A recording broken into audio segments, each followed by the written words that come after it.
কোন সময় আব্বার রুমের জানলাতে কে জানি শব্দ করলো। আব্বারে ডাকতে এসে আব্বা কইল, কে? মজিদ ভাই। অভিনয়ের স্বপ্ন নিয়ে মেহেন্দিগঞ্জ থেকে ঢাকায় আজ দর্শকের মনে জায়গা করে নিয়েছেন মেহেন্দিগঞ্জের এই আয়ান খান। বরিশালের মেহেন্দিগঞ্জের আয়ান খান বর্তমানে ঢাকার ছবিজঙ্গনে তিনি পরিচিত হচ্ছেন আয়ান খান নামে।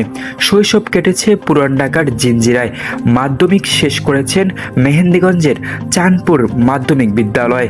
ছোটবেলা থেকেই ইচ্ছে ছিল নায়ক হওয়ার, আর সেই স্বপ্ন নিয়েই এখন কাজ করছেন তরুণ ফিল্মমেকার সেজান মাহমুদ তমালের সাথে। শীঘ্রই তিনি ফিল্ম প্রোডাকশন হাউস চালু করতে যাচ্ছেন। মা বলেছিল, যখন তোর কাছে কেউ থাকবে না তখন তুই প্রকৃতিতে চলে যাবি।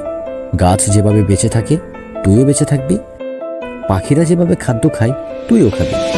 করোনাকালীন সময়ে শর্ট ফিল্ম দিয়ে যাত্রা শুরু করলেও এখন তিনি নিয়মিত নাটক, ওয়েব ফিল্ম ও বিজ্ঞাপনে কাজ করছেন। তার অভিনীত হলের গল্প ও মাচার গল্প ইতিমধ্যেই দর্শকের প্রশংসা কুড়িয়েছে। এছাড়াও আন্তর্জাতিক অঙ্গনেও অংশ নিয়েছেন এই মেহেন্দিগঞ্জের আয়ান। অভিনয়ের পাশাপাশি আয়ান খান একজন ফিল্ম মেকার ও গল্প লেখক। 2026 সালের বইমেলায় প্রকাশিত হতে যাচ্ছে তার প্রথম উপন্যাস। অবসর সময়ে তিনি গল্প লিখতেই বেশি পছন্দ করেন।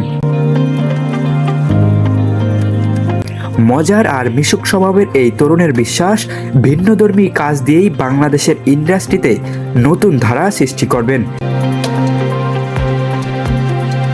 একই সাথে পড়াশোনা, কর্পোরেট চাকরি সহ ব্যবসার পরিকল্পনা নিয়েও এগিয়ে যাচ্ছেন এই তরুণ। মেহেন্দিগঞ্জবাসীর পক্ষ থেকে রইল তার জন্য অনেক অনেক শুভকামনা। সিয়াম বিশ্বাস, ডেস্ক রিপোর্ট।